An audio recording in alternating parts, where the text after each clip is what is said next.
Princess Seraph walked through the grand hall of the Galactic Council Station with her head held high. Her purple robes flowed behind her as she moved, and the crystal crown on her head caught the light from 1,000 stars visible through the massive windows. Everyone who saw her bowed or stepped aside. This was how things should be. She was royalty after all, and her empire controlled half the known galaxy. The station was filled with representatives from dozens of species. Some looked like giant insects, others like walking trees, and some were just clouds of gas in containment suits. Seraph had met them all before. Most were boring. All of them treated her with the respect she deserved. She was here for another tedious council meeting about trade routes and territorial disputes. Her father, the Emperor, had sent her to represent their people. It was supposed to be an honor, but Seraph found these meetings dull. The same arguments, the same compromises, the same pretending that other species mattered as much as the Valkyrians. As she entered the reception area, she noticed the refreshment table had stopped working. The force field that kept the drinks at the right temperature was flickering. Several delegates were complaining. The station staff looked worried and confused. Then she saw him. A human male in dirty work clothes was kneeling beside the table, his hands covered in grease. He had a toolkit spread out on the polished floor, completely unconcerned about the mess. His brown hair was messy, and he had a smudge of oil on his cheek. He looked young, maybe in his late 20s, and entirely focused on his work. Seraph had heard of humans. They were a new species to the Council, barely a decade since first contact. Primitive compared to most galactic civilizations. They had only just developed faster than light travel when the Council found them. The fact that they even had a seat at the Council was surprising to many. The human muttered something to himself and twisted something inside the mechanism. The force field stabilized immediately. The drinks stopped flickering. He stood up, wiped his hands on a rag, and gave a casual thumbs up to the nearest delegate. "All fixed," he said with a smile. "Should work fine now." The delegate, a towering Borkesh warrior with 4 arms, simply grunted and walked away. The human started packing up his tools, still smiling to himself. Seraph found herself walking toward him. She wasn't sure why. Maybe it was curiosity about this new species. Maybe it was boredom. Or maybe it was because he was the only person in the room who hadn't even glanced at her when she entered. "You are part of the human delegation?" she asked, her voice carrying the authority she'd been trained to use since childhood. The human looked up at her and smiled. It wasn't the nervous smile she usually got from lesser species. It was genuine and warm. "Sort of," he said. "I'm Jake Morrison. I fix things mostly. Came along to keep the equipment running." He closed his toolkit and stood up fully. He was tall for a human, she noted, though still shorter than her by a few inches. "You are a technician then," Seraph said. It wasn't a question. It was obvious what he was. "Apprentice, technically," Jake said with a self-deprecating shrug. "Still learning the finer points of alien technology. Your people's force field systems are beautiful, by the way. The way the energy matrices interlock is really elegant." Seraph blinked. An apprentice knew about Valkyrian energy matrices? That was unexpected. Their technology was considered among the most advanced in the galaxy. "You understand our systems?" she asked. "Just the basics," Jake said, waving his hand dismissively. "Enough to fix simple problems. The real experts would laugh at me." Before Seraph could respond, a commotion erupted across the hall. A massive creature, easily 8 feet tall with gray armored skin and claws like swords, was shouting at a smaller delegate. The voice was deep and angry, each word a growl. "You insult my people with your lies," the creature roared. Seraph recognized him immediately. Krelix, a Thronax warrior. The Thronax were one of the most feared species in the galaxy. Apex predators from a high-gravity death world. They were stronger and more aggressive than almost any other species. They had a reputation for violence, and had only joined the Council after decades of wars proved that no one could defeat them completely. The smaller delegate, some kind of amphibian species, was backing away in terror. Krelix advanced. His claws extended. Several security officers started moving toward them, but everyone knew they couldn't stop a thrown axe if he decided to attack. The best they could do was try to contain the damage. Sarah felt a touch of fear herself. She had psychic powers that most species lacked, but even her abilities would struggle against a thrown axe in close combat. Their minds were shielded by pure rage and instinct. She noticed Jake setting down his toolkit calmly. Then, to her complete shock, he started walking toward Krelix. "He's going to get himself killed," Seraph whispered to herself, but Jake didn't look afraid. He walked with steady purpose, not running, not hesitating. As he got closer, he called out in a language that sounded like rocks grinding together mixed with deep growls. Krelix's head snapped toward Jake. For a moment, Seraph was certain she was about to witness a human being torn apart. The thrown axe turned fully toward Jake, his claws still extended, his massive chest heaving with anger. Jake said something else in that grinding language. His voice was calm but firm. The impossible happened. Krelix's claws slowly retracted. The massive warrior's posture changed, his shoulders dropping slightly. He responded in his own language, the words shorter and less aggressive. Jake replied, gesturing with his hands in a way that seemed meaningful. He pointed to the small delegate, then to the room around them, then back to Krelix. He was explaining something, but doing it in a way that didn't sound like lecturing or ordering. After a long moment, Krelix huffed out a breath that might have been agreement or resignation. He turned away from the frightened delegate and walked toward the exit. But before he left, he placed one massive clawed hand on Jake's shoulder. It should have been crushing, but Jake just stood there calmly. Krelix rumbled something that almost sounded respectful, then left. The entire hall was silent. Everyone had witnessed what just happened, but no one could quite believe it. A thrown-axe warrior had backed down. They never backed down. Their entire culture was built on dominance and strength. Jake turned and walked back toward his toolkit as if nothing unusual had happened. He picked it up and started heading toward a side exit. Sarah found herself following him, her curiosity now burning bright. She caught up to him in a quieter corridor. "What did you do?" she demanded. Jake looked at her with surprise, as if he'd forgotten she was there. "Oh, just reminded Krell that this wasn't the place for that kind of thing. He was upset about some trade negotiation. Valid concerns, actually, but he was going about it the wrong way." "You speak thrown-axe," Seraph said. It wasn't a question, but her tone demanded explanation. "A bit," Jake admitted. "Picked it up a while back. Nice guy once you get to know him. He's just got a temper." "Nice?" Seraph repeated the word as if it was in a foreign language. "He is thrown-axe. They are killing machines." Jake looked at her with an expression she couldn't quite read. There was something in his eyes, something that made her feel like he was seeing more than she was showing. "Everyone's more than their reputation, Princess," he said quietly. "Even apex predators have their reasons for things. You just have to listen." "How did you know who I am?" Seraph asked. Jake's smile returned.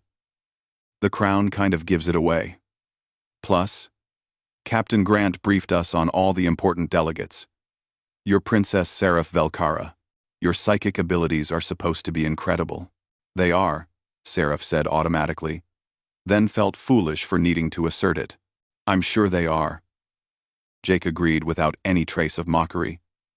"Listen, I need to go check on some environmental systems in Sector 7. Was nice meeting you, Princess." He gave her a small nod that might have been respectful or might have just been casual, then walked away down the corridor. Seraph stood there, watching him go. An apprentice technician who spoke thrown-axe, who made an apex predator back down with just words, who fixed Velkarian technology and treated a princess like she was just another person. Something wasn't right here. Something didn't fit, and for the first time in years, Princess Seraph felt genuinely curious about someone. She made a mental note to find out more about this Jake Morrison. She had a feeling he was much more than he appeared to be. Over the next 2 days, Sarah found herself watching Jake Morrison whenever she saw him. It wasn't difficult.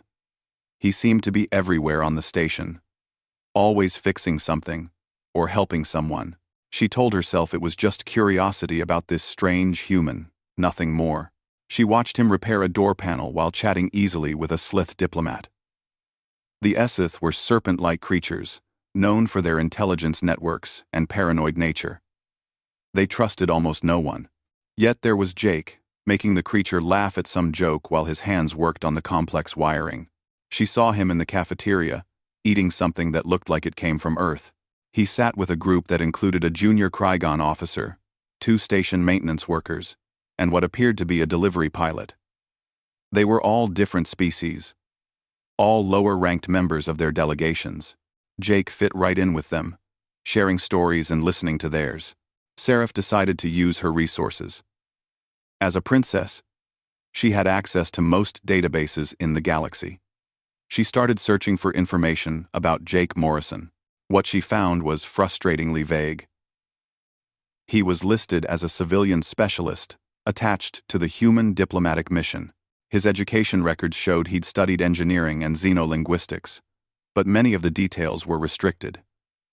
His work history had gaps, periods where there was no information at all. She brought her findings to Ambassador Zixthara, the Slith diplomat she'd seen talking with Jake. Zixthara had a reputation for knowing everything about everyone. "Ah, the human technician," Zixthara said, her forked tongue flickering with what might have been amusement. "You are curious about him, princess? I want to understand what I'm dealing with," Seraph said carefully. "His records are incomplete. Human records often are." Zixthara replied. "They are a young species, but not a stupid one. They understand the value of secrets. What do you know about him?" Seraph pressed. The ambassador's eyes, all 3 of them, focused on Seraph with unsettling intensity. "I know that many apex predators seem to already know him. I know that he speaks languages he should not speak. I know that your own people's nobles treat him with unusual respect for a mere technician." She paused. "I know that appearances can be very deceiving, princess. Perhaps you should ask yourself why you are so interested in this particular human." Seraph left the conversation feeling more confused than before. She decided to take a more direct approach. That evening, there was a cultural exchange dinner. Different species brought food and entertainment from their home worlds. It was supposed to help build understanding between civilizations. Seraph attended out of duty, expecting another boring evening. She maneuvered to sit at a table near where the human delegation was seated. Jake was there, wearing clean clothes for once, though still simple compared to everyone else's formal wear. He was talking with Captain Lisa Grant, the head of the human delegation. Seraph activated her subtle listening devices, technology that could pick up conversations across a crowded room. She aimed them at the human table. "The negotiations tomorrow will be tricky," Captain Grant was saying. "The Krygon are being stubborn about the mining rights." "They have legitimate concerns," Jake replied. "Their colony ships are already in that sector. Just because we found the asteroid belt first doesn't mean we should ignore their claim. The Council rules say first discovery grants initial rights," another human at the table pointed out. Jake shook his head. "Rules are important, but relationships matter more. If we push too hard on this, we'll make enemies we don't need. Better to share the resources and make an ally." Captain Grant looked at Jake with an expression that seemed almost like deference. As Jake explained his ideas, Seraph noticed something interesting. The captain was listening to him like he was the one in charge, not her. The other humans at the table were nodding along, taking his suggestions seriously. This wasn't how apprentices were treated. She was so focused on watching them that she almost missed when someone sat down next to her. She turned to find Dr. Helen Torres, another member of the human delegation. The woman was listed as a xenobiologist.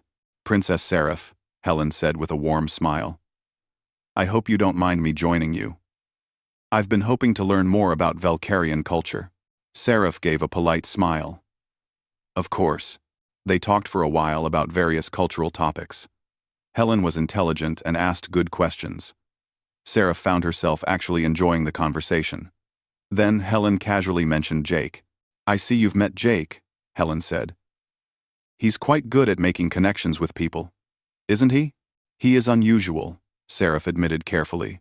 For an apprentice technician, Helen's smile grew a bit wider. "Jake is unusual for a lot of reasons. He has a gift for understanding people, understanding what they need." She paused. "Tell me, Princess, on your world, do you have people who are more than they seem? People who work quietly behind the scenes to make things happen?" "Of course," Seraph said. "Every civilization has such people." "Then perhaps you understand that sometimes the most important people are the ones who don't demand attention," Helen said. She stood up gracefully. "Enjoy your evening, Princess. And don't judge books by their covers. I believe that's an Earth saying." After Helen left, Seraph sat thinking about that conversation. She looked over at Jake again. He was now talking with the Krygon officer she'd seen him with before. The Krygon was laughing at something Jake said. Krygon rarely laughed. They were almost as fierce as the Thronax. The next day brought the emergency drill. The station ran them regularly to keep everyone prepared for disasters. Alarms blared, and automated voices directed people to evacuation points. Seraph followed the protocols, moving with her guards toward the designated safe zone. But she kept watching Jake. She saw him immediately head not toward safety, but toward the command center. She saw Commander Kyle Peters, who was supposedly Jake's superior officer, actually ask Jake what they should do. "Make sure the civilian sectors are evacuated first," Jake was saying. "Check the environmental systems in sections 3 and 7. Those have been having issues." Peters nodded and started giving orders that were really Jake's suggestions. Other station personnel were listening to Jake too, taking his advice without question. Then the real crisis hit. An explosion rocked the station. Not a drill. An actual emergency. A cargo ship had collided with the station's outer hull, breaching one of the civilian sections. Chaos erupted. Alarms changed pitch. People were screaming and running. Seraph's guards tried to pull her toward safety, but she resisted. She wanted to see what would happen. She wanted to see what Jake would do. She watched him transform. The casual, friendly technician disappeared. His expression became focused and calm. He moved with quick efficiency, organizing people, directing the response. He grabbed emergency equipment and headed toward the breach site. Sarah followed, ignoring her guards' protests. She was a princess, but she was also trained in combat and crisis management. She wouldn't hide while others were in danger. She reached the damaged section to find Jake coordinating a rescue team. The team included 3 Thronax warriors, 2 human security officers, and several station personnel. All of them were taking orders from Jake without question. "The breach is in compartment 47B, Jake was saying, studying a data pad. "Life support is failing. We have maybe 10 minutes before everyone in there is dead. Standard evacuation routes are blocked by debris." "We cut through?" one of the Thronax suggested, flexing his claws. "Too slow," Jake said. "We'll use the maintenance tunnels. They run parallel to the main corridors." He looked at the group. "It's going to be tight, and there's going to be fire and possible structural collapse. Anyone who doesn't want to risk it." "I understand." No one moved to leave. They all looked at Jake like he was someone they would follow anywhere. They moved into the tunnels. Sarah followed, staying back enough not to interfere. The tunnels were dark and filled with smoke. She could hear the groaning of damaged metal. It sounded like the station was tearing itself apart. Jake led them through the maze of passages with absolute confidence. He seemed to know exactly where he was going, despite the darkness and confusion. When they reached a junction blocked by debris, he found an alternate route without hesitation. They burst into compartment 47B from an access panel. Inside were about 20 civilians, various species, all terrified and choking on smoke. Some were injured. "Everyone stay calm," Jake called out in multiple languages. Seraph counted at least 5 different languages he switched between, making sure everyone understood. "We're getting you out. Follow these officers to the evacuation route. Move quickly, but don't panic." He helped carry an injured Velcarian noble, supporting the man's weight easily despite the smoke and heat. Seraph recognized the noble as Lord Saren, a high-ranking member of her father's court. As they evacuated the civilians, a secondary explosion rocked the compartment. Part of the ceiling collapsed. Jake shoved 2 civilians out of the way, taking the impact of falling debris himself. He went down hard. The Thronax warriors immediately moved to help him. They pulled the debris off with their massive strength. Jake stood up, bleeding from a cut on his forehead, his arm hanging at an odd angle. "I'm fine," he said, though clearly he wasn't. "Get these people out. I'll follow." "You're injured," Seraph heard herself say. She had moved closer without thinking. Jake looked at her with surprise.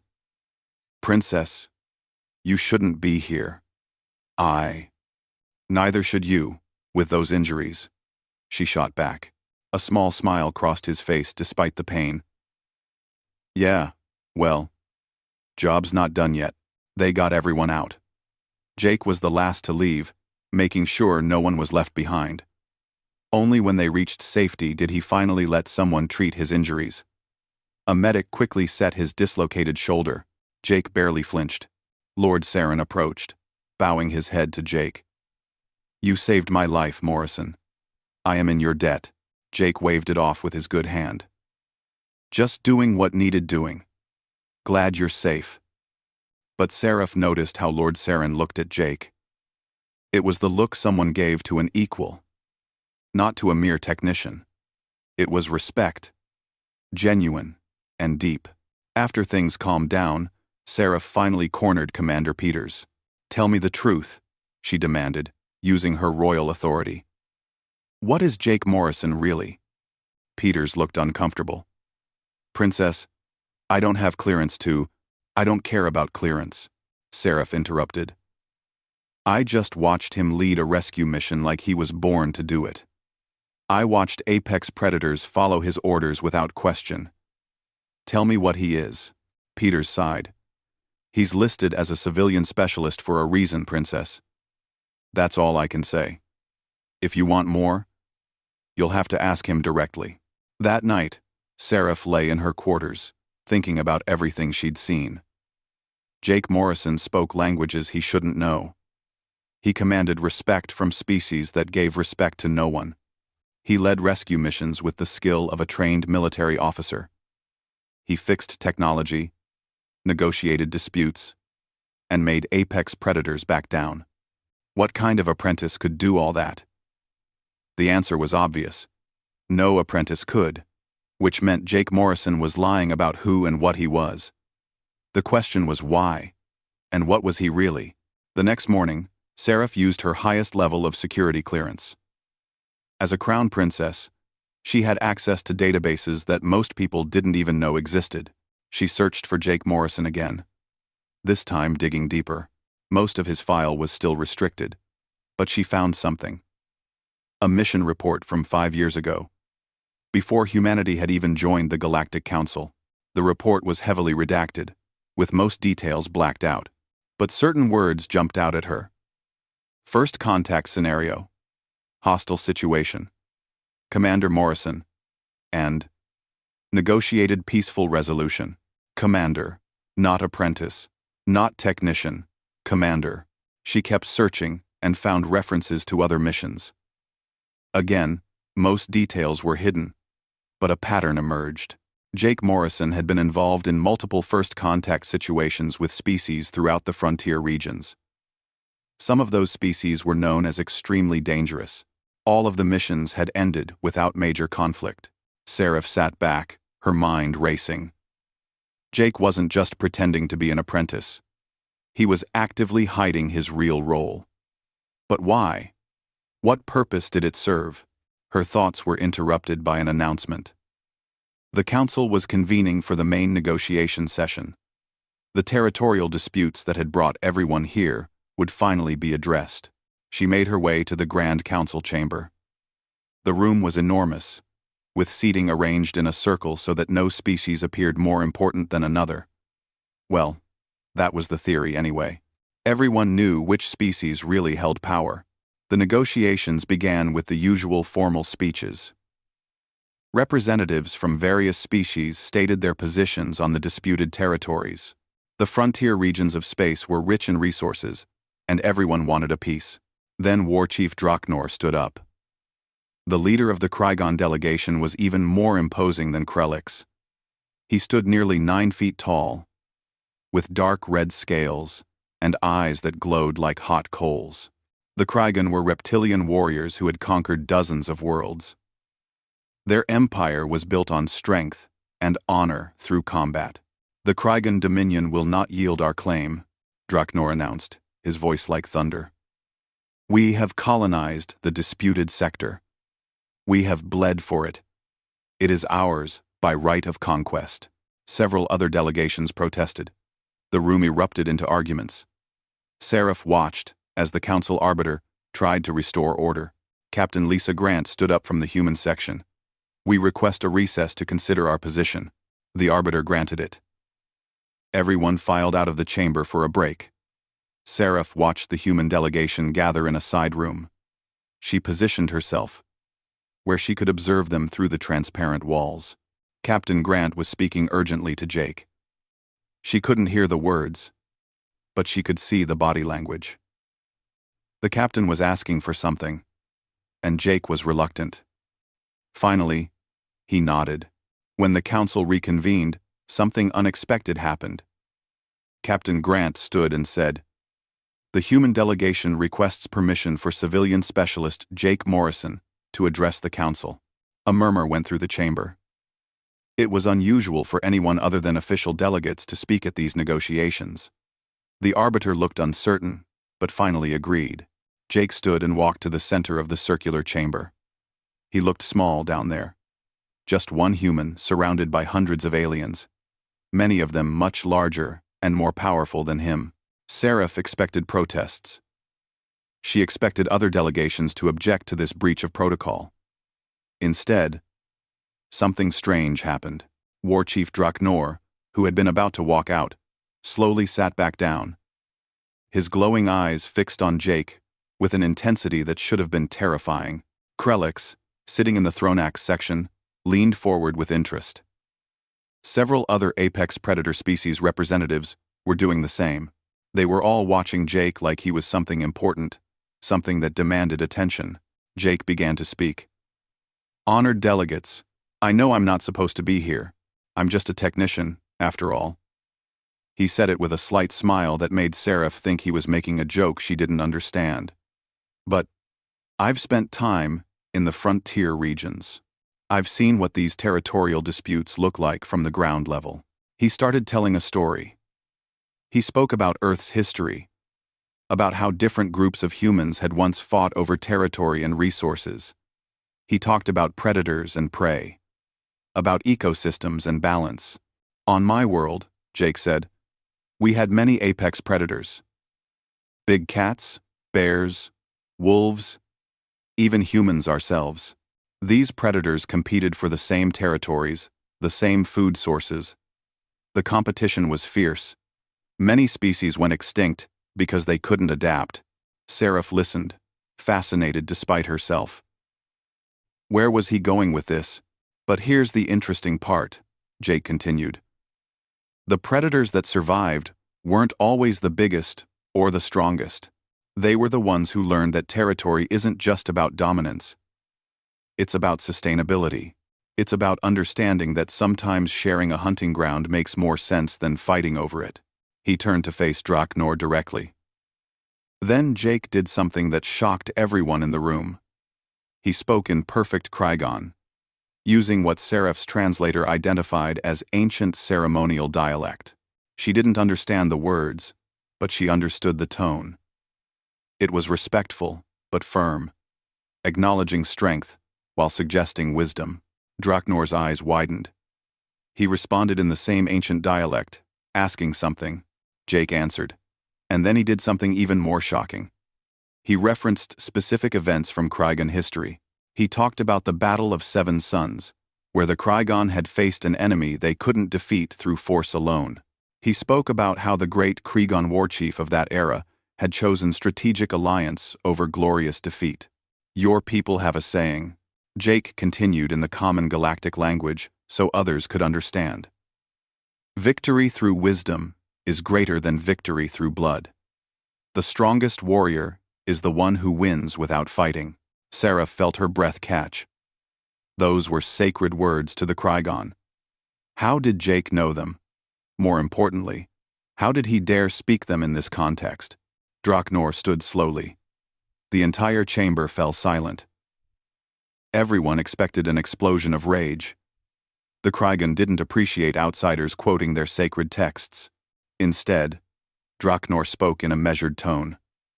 You speak words that few outsiders know, Morrison human. Where did you learn the ancient tongue of my people? From someone I respect greatly, Jake replied. A Krygan war leader who taught me that true strength isn't about proving dominance in every situation. It's about knowing when to fight and when to build. Draknor studied Jake for a long moment. Then he did something that made Seraph's jaw drop. He gave Jake a Krygan salute, a gesture of respect between warriors of equal standing. You carry the scent of worthy hunt, Draknor said, using a phrase that Seraph's translator struggled with. It was a Krygan concept that didn't translate well, something about recognizing someone as a respected opponent or honored equal. The Krygan Dominion will continue negotiations, Draknor announced. But I request that Morrison Human be present at the discussion table. His perspective would be valuable. Other delegations started nodding in agreement. Even species that normally opposed anything the Krygan wanted were agreeing. They all wanted Jake at the negotiation table. The session adjourned for the day. As delegates filed out, Seraph noticed many of them approaching Jake. Apex predators who normally wouldn't give a human the time of day were shaking his hand, talking with him, treating him like an equal. She cornered her advisor, Elder Seer Miranda, who had been watching everything with her ancient, knowing eyes. What just happened? Seraph demanded. Miranda smiled, a rare expression on her weathered face. You witnessed something rare, child. You saw apex predators recognize one of their own. But he's human, Seraph protested. They're a young species. They're barely even spacefaring. Young, yes. Miranda agreed. But consider this, Princess. Humanity comes from a death world. Their planet had gravity, temperature, extremes, predators, diseases, and countless other threats. They survived not because they were the strongest or the fastest, but because they were adaptable, because they learned to work together, because they became the apex predator, not through physical superiority, but through intelligence and cooperation. Seraph shook her head. That still doesn't explain Jake. He's one human. How does he command such respect? Have you ever considered, Miranda said softly, that perhaps you've been looking at this backwards? You assumed Jake Morrison was pretending to be more than an apprentice.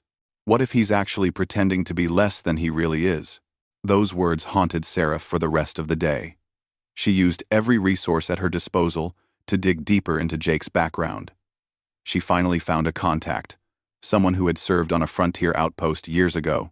The contact was a Borkesh merchant who had worked in the frontier regions. When Seraph mentioned Jake Morrison's name, the merchant's 4 eyes widened.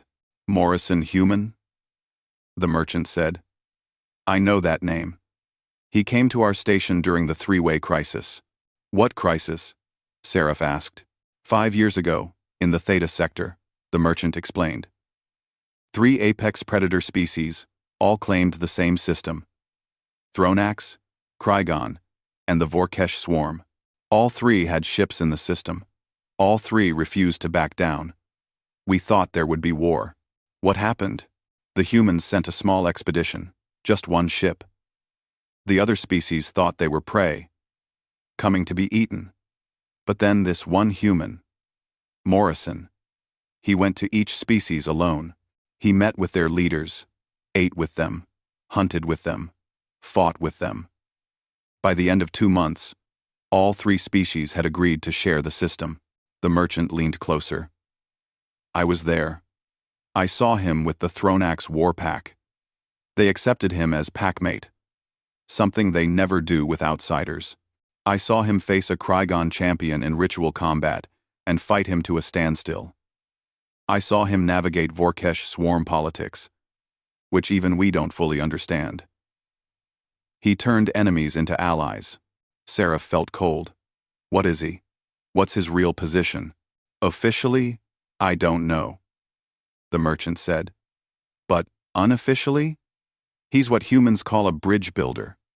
Someone who goes into impossible situations and makes them possible. Someone who speaks the language of apex predators because he is one, just a different kind. That night, Seraph couldn't sleep. She kept thinking about Jake, about how he'd saved Lord Saren without hesitation, about how he'd calmed Krelix with just words, about how Draknor had saluted him. She thought about the way he'd looked at her that first day, when she'd called the Thronax killing machines. The expression in his eyes that she hadn't understood then, but was beginning to understand now. It hadn't been fear or submission.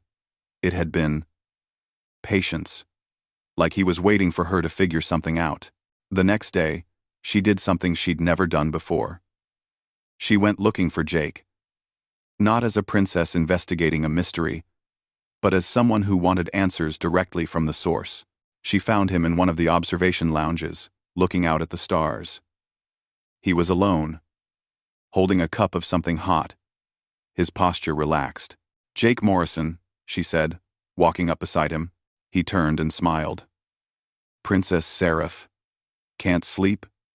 Either? I've been investigating you, she said bluntly. His smile didn't fade. You're not an apprentice, she stated. No, he agreed simply. What are you really? She asked. Jake looked back out at the stars. That's complicated. Officially, I'm a civilian specialist in first contact scenarios. Unofficially, he paused. I'm someone who helps species understand each other. Someone who tries to prevent wars before they start. You've been hiding who you are, Seraph said. It wasn't an accusation, just a statement. Yes, Jake said, still looking at the stars. I've been hiding who I am. There are good reasons for that. Gone. Seraph moved to stand beside him. Tell me. Jake took a sip of his drink before answering. When humanity first entered the galactic community, we were scared. We'd found all these advanced civilizations, these powerful species who could crush us without thinking. We had 2 choices: appear weak and hope for mercy, or appear strong and invite challenges. So you chose to appear weak, Seraph said. We chose to appear unremarkable, Jake corrected. Not weak. Just not threatening. Let other species underestimate us while we learned everything we could about galactic politics, technology, culture. It gave us time to find our place. And you? What's your role in this? Jake smiled, but it was a tired smile. I'm what happens when you take a human who's good at reading people and put him in situations where reading people means the difference between peace and war. I've been doing this for 8 years now. Building relationships with apex predator species, showing them that humans can be trusted, that we understand the rules of their worlds. The Theta Sector incident, Seraph said. I heard about it. You prevented a war between 3 species. I got lucky, Jake said. And I had help. But yeah, that's what I do. I go to places where humans aren't welcome and make them welcome. I speak languages no human should speak and earn respect no human should have. He paused. It's exhausting, if I'm being honest. Before Seraph could respond, alarms blared throughout the station. Not drill alarms, real emergency warnings. The lights shifted to red, and the automated voice announced a security breach. Jake's entire demeanor changed instantly. The tired, friendly man, vanished. His eyes sharpened, his body tensed, and he was moving before Seraph could even process what was happening. "Stay here," he ordered, his voice carrying command authority she'd never heard from him before. "I'm coming with you," Seraph said firmly. Jake looked at her, seemed to evaluate her in a single glance, and nodded. They ran through the corridors. Jake spoke into a communication device, coordinating with station security. Seraph heard the rapid exchange of information. Terrorists, the Liberation Front. Multiple explosive devices. Hostages taken. The Liberation Front was a radical group composed of various prey species. They believed apex predators had dominated the galaxy for too long. Their methods were extreme, and they'd been responsible for several attacks over the past year. "Where are the hostages?" Jake asked into his comm. "Council Chamber 7, came the reply. "They've got at least 30 delegates trapped, including War Chief Draknor." Jake cursed under his breath. Of course they targeted him. Status of the terrorists? At least 10 armed subjects. They're demanding the Council expel all apex predator species, or they'll start executing hostages. They reached a security station where Commander Kyle Peters was organizing a response team. When Peters saw Jake, he immediately stepped aside. "What do we have?" Jake asked, looking at the security displays. 10 confirmed terrorists. Could be more, Peters reported. They've barricaded themselves in Chamber 7 with the hostages. Explosive devices rigged at the entrances. Standard security teams can't breach without casualties. Jake studied the displays, his mind clearly working through scenarios. "Get me Lieutenant Ben Shaw. And his team. I also want any Thronax security on the station. Tell them it's Jake Morrison requesting." Within minutes, a team assembled. Ben Shaw arrived with 4 human special operations soldiers. 3 Thronax security officers appeared, including one Seraph recognized as being from Krellix's personal guard. "Morrison human," the lead Thronax acknowledged with a nod of respect. Jake quickly outlined a plan. It was complex, involving multiple entry points, precise timing, and split-second coordination. Seraph watched as every member of the team listened, without question. These were trained warriors, apex predators, and elite soldiers. All of them treated Jake like their commander. "What about me?" Seraph asked. Everyone turned to look at her. Jake studied her for a moment. "Can you use your psychic abilities to sense the terrorists' positions inside? Give us a map of where everyone is?" Seraph nodded. Her people's psychic gifts were powerful, though using them at range through walls would be challenging. "Then you're with me," Jake said. "Everyone else, get into position. We go in 5 minutes." They moved through the maintenance passages, the same type Jake had used during the hull breach rescue. The team moved with silent efficiency. Seraph reached out with her mind, sensing the life forces inside the chamber. 32 hostages, she whispered to Jake. 10 armed terrorists spread throughout the room. 3 near the main entrance, 2 watching the hostages, 5 positioned around the chamber. Jake nodded, relaying the information to his team through hand signals. They reached their entry point, an access panel in the ceiling above the chamber. Jake looked at his team, then at his chronometer. 60 seconds, he mouthed. Seraph's heart was pounding. She'd been trained in combat like all Velkarian royalty. But this was different. This was real. Lives depended on what happened in the next few minutes. Jake counted down with his fingers.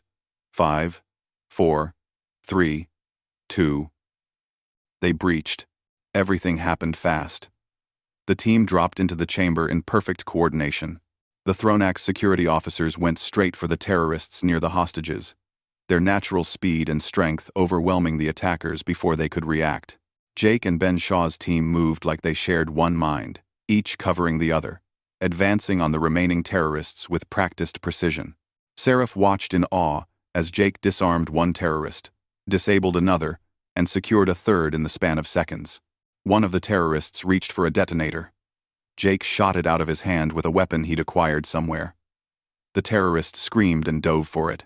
Jake was faster, kicking the device away and restraining the terrorist in a hold that looked effortless, but Seraph knew was incredibly effective. Within 90 seconds, it was over. All 10 terrorists were subdued. 0 hostage casualties. 2 minor injuries among the rescue team. War Chief Draknor stood up from where he'd been held, his massive frame unharmed. He looked at Jake with an expression Seraph was beginning to recognize. Respect. Deep, genuine respect. "You came for us," Draknor said. "Of course," Jake replied, as if there had never been any other option. "Couldn't let anything happen to my favorite negotiating partner."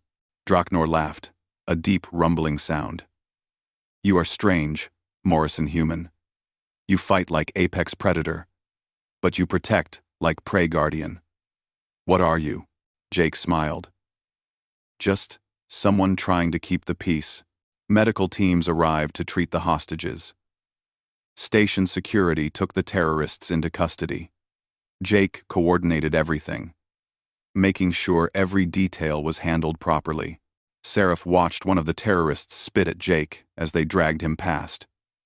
"You're a traitor to prey species everywhere. Helping those monsters, those killers." Jake looked at the terrorist with something like pity. "They're not monsters. They're people, just like you. The difference is, they're learning to build instead of destroy. You should try it sometime." After everything was secured, Jake finally allowed a medic to look at him. He'd taken a hit during the rescue. A deep cut along his ribs from a terrorist's blade. The medic cleaned and bandaged the wound while Jake continued coordinating the aftermath. Sarah found herself standing next to Krelix, who had arrived after hearing about the incident. "Your human saved many lives today," Krelix rumbled, "including lives of my people." "He's not my human," Seraph said automatically, then wondered why she'd felt the need to clarify that. "He should be someone's human," Krelix said. "Humans are pack creatures. Morrison human is strong but lonely. I see this." The massive Thronax turned his head to look at Seraph. "You watch him much. You are interested." "I'm curious about what he really is," Seraph said. "He is bridge," Krelix said simply. "He is the path between predator and prey, between war and peace. He is what humans call hope. Rare thing in galaxy." A young Thronax approached, and Seraph recognized him as Rax Thor, Krelix's son. The young warrior looked at Jake with open admiration. "Father, can I speak with Morrison human?" Raxthor asked. "Go," Krelix agreed. Seraph watched as Raxthor approached Jake nervously. Jake looked up, smiled, and gestured for the young Thronax to sit. They talked for several minutes, Jake clearly answering questions and offering advice. 5 years ago," Krelix said to Seraph, "my clan was trapped on Death Moon by enemy force. We fought hard, but we were losing. Morrison human came with small team. He could have left us to die, could have claimed our territory for humanity. Instead, he fought beside us. He bled with us. He saved my son's life." Krelix's voice became softer, which for a Thronax was still quite loud.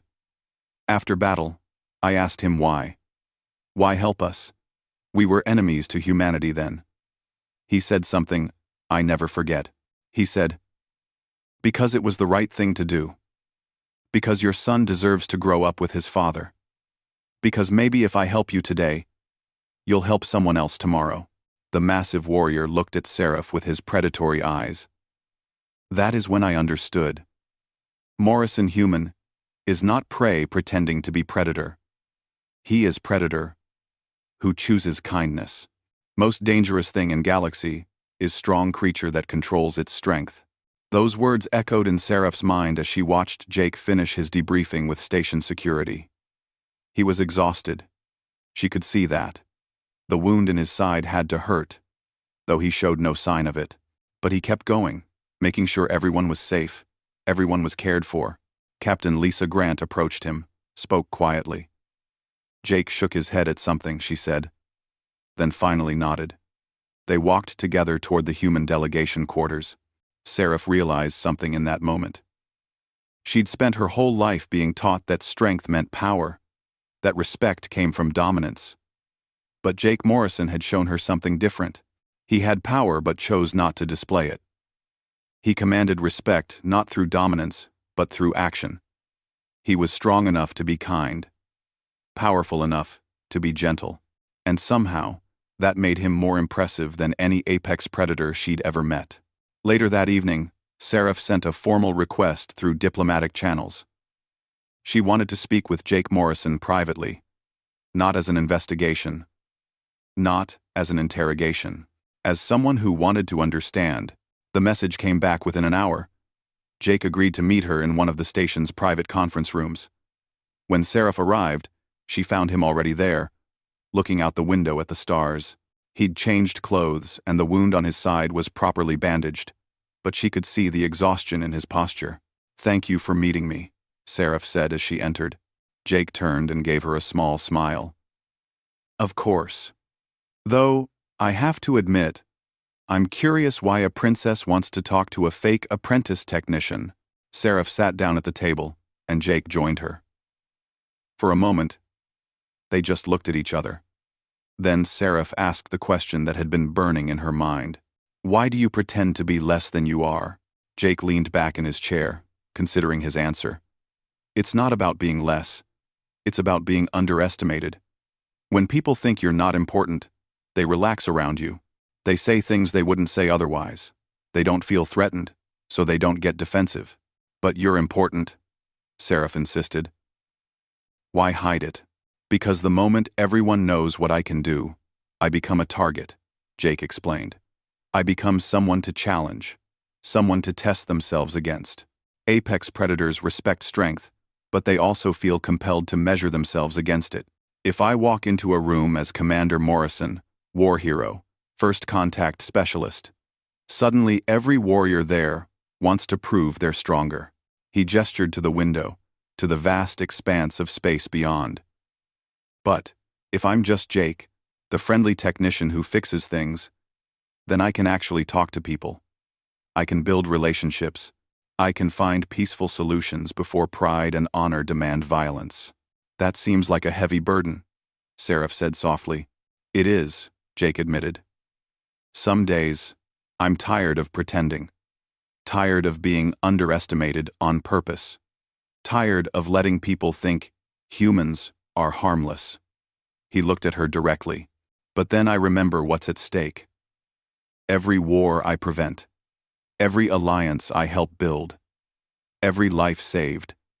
Because I was willing to look weak." Seraph thought about her own life. Always needing to display her power, her status, her importance. "I've never had the luxury of being underestimated. I've always had to prove I'm worthy of my position." "Different challenges," Jake said. "You have to constantly prove your strength to maintain respect. I have to hide mine to earn trust. Both are exhausting in their own ways." They sat in comfortable silence for a moment. Then Seraph asked, "What you said to Drak Nor during the negotiations? The sacred Krigon texts. How did you learn those?" Jake's expression became distant, remembering. 3 years ago, I was on a Krigon colony world. There was a war brewing between 2 Krigon clans over honor and territory. I spent 6 months there, living with both clans, learning their ways. An elder warrior named Korvash taught me the ancient tongue and the old texts. "Why would he teach an outsider?" Seraph asked. "Because I asked," Jake said simply. "Because I showed genuine interest in their culture. Because I respected their traditions instead of dismissing them as primitive." He smiled. "And because I beat him at their strategy game 3 times in a row, which he found amusing." Seraph found herself laughing. The image of Jake casually defeating a Krigon warrior at strategy was both absurd and somehow perfectly fitting. "The Liberation Front terrorists," Seraph said, her tone becoming serious. "One called you a traitor. Do you ever feel that way? Like you're betraying your own species by helping apex predators?" Jake shook his head firmly. "No," Because I'm not choosing them over humanity. I'm choosing peace over war. I'm choosing understanding over fear. He leaned forward. Humans survived on Earth not because we were the strongest or fastest. We survived because we learned to cooperate, to understand other species, to adapt. That's our real strength. Is that why apex predators respect you? Seraph asked. Maybe, Jake said. Most apex predator species evolved at the top of their food chains. They never had to develop the same level of social complexity that humans did. We had to compete with wolves, big cats, bears, and dozens of other predators. We had to cooperate on a level most species didn't need to. He stood and walked to the window.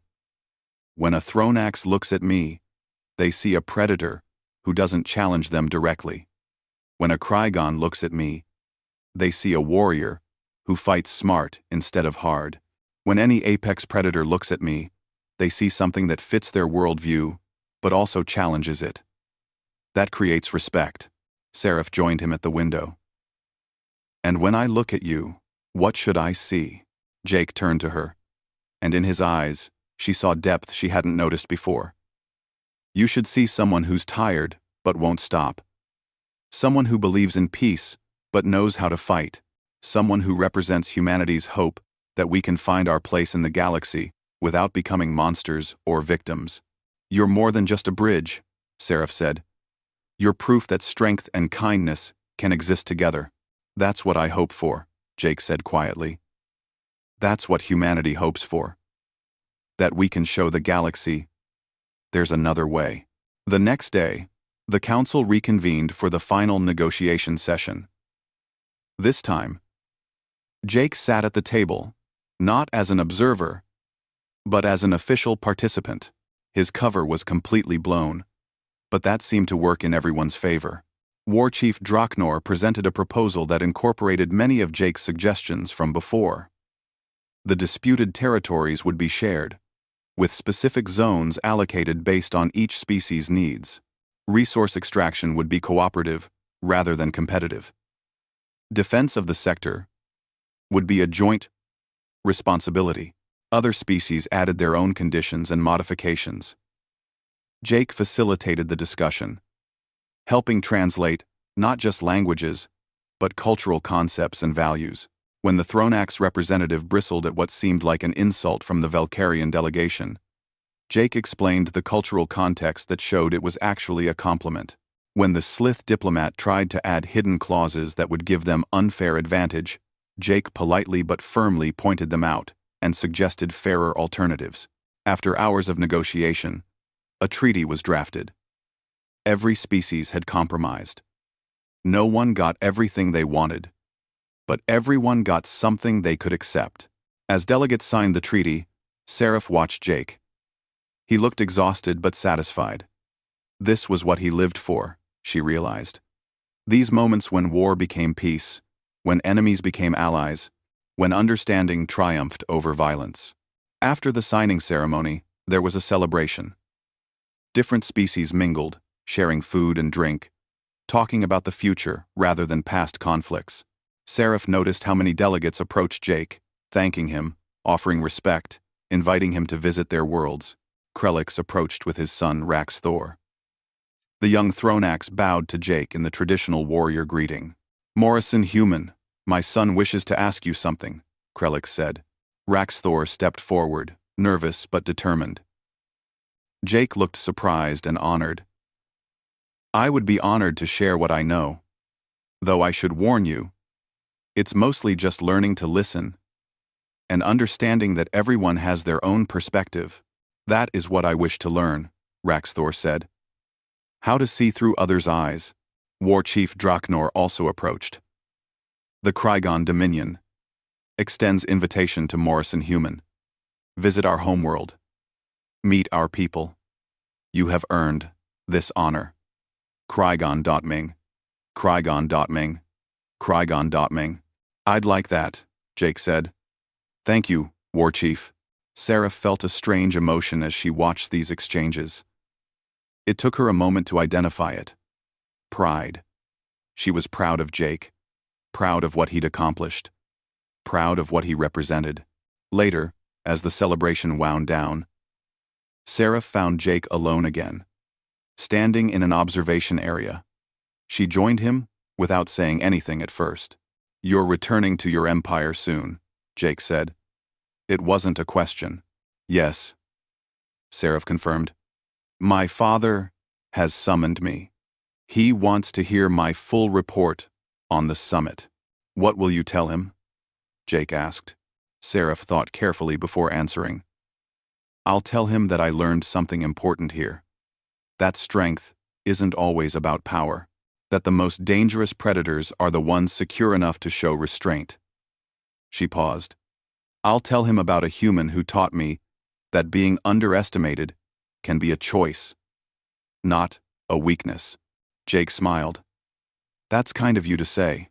"It's the truth," Seraph insisted. She turned to face him fully. "I came here thinking I understood the galaxy, thinking I knew what strength meant, what power meant. You showed me I was wrong." "You weren't wrong," Jake said gently. "You just had an incomplete picture. We all do. That's why dialogue matters. That's why people like us need to keep building bridges." "People like us," Seraph repeated. "You see me as a bridge builder?" "I see you as someone who's willing to learn and change," Jake said. "That's the first step.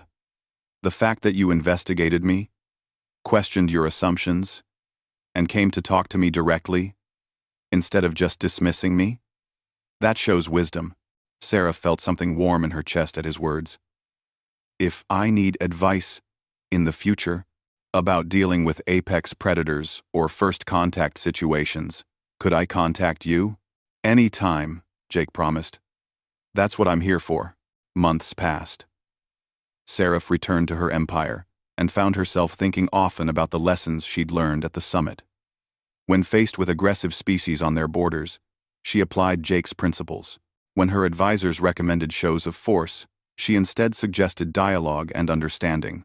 It worked more often than not. The Valkyrian Empire's reputation began to shift from fearsome power to respected wisdom. Seraph's father noticed the change and praised her growth as a leader. Then came a new crisis. A species called the Zorkath had been discovered at the edge of Valkyrian space. They were aggressive, technologically advanced, and clearly apex predators. Early encounters had been hostile. War seemed inevitable. Seraph's military advisors recommended assembling a fleet to intimidate the Zorkath into submission. Her father was inclined to agree. But Seraph remembered Jake's words about strength and restraint. She made a request through the Galactic Council.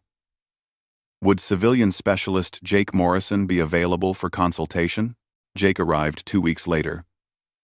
When Seraph saw him step off the transport, she felt a genuine smile cross her face.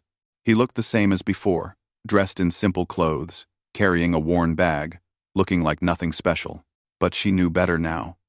She knew what he really was. "Princess Seraph," Jake greeted her warmly. "It's good to see you again." "Jake," she replied, using his first name comfortably now. "Thank you for coming." They walked together through her palace, and Seraph briefed him on the Zorkath situation. Jake listened carefully, asking questions, taking mental notes. "So what do you think?" Seraph asked when she finished. "Can we avoid war?" Jake was quiet for a moment, thinking. Then he said, "I'd like to meet them, talk to them, learn about their culture, and what they want." He smiled that familiar smile. "It's amazing how many wars can be avoided if you just take time to understand the other side." "My father wants a show of strength," Seraph admitted. "Then show strength through wisdom," Jake suggested. "Show them that Valkyria is strong enough to offer peace instead of demanding submission. That's the strength that lasts." Together, they planned an approach. Not a military fleet, but a small diplomatic vessel. Not demands, but dialogue. Not intimidation, but genuine interest in understanding the Zorkath. When they met the Zorkath leaders, Jake did what he did best. He listened. He learned. He found common ground. And slowly, carefully, he built a bridge between two species that had seemed destined for conflict.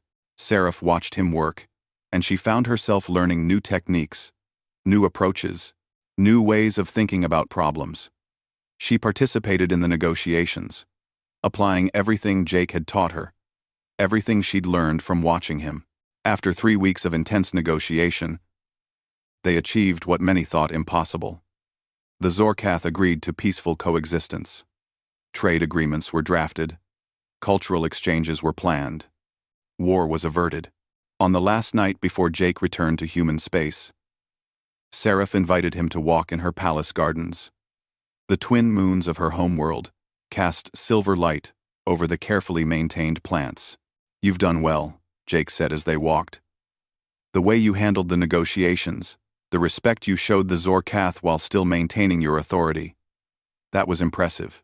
"I had a good teacher," Seraph replied. "Even if he pretended to be just an apprentice." Jake laughed. "That cover story is pretty much dead now, isn't it?" "Maybe that's not such a bad thing," Seraph suggested. "Maybe the galaxy needs to see what humans really are." "Maybe," Jake agreed.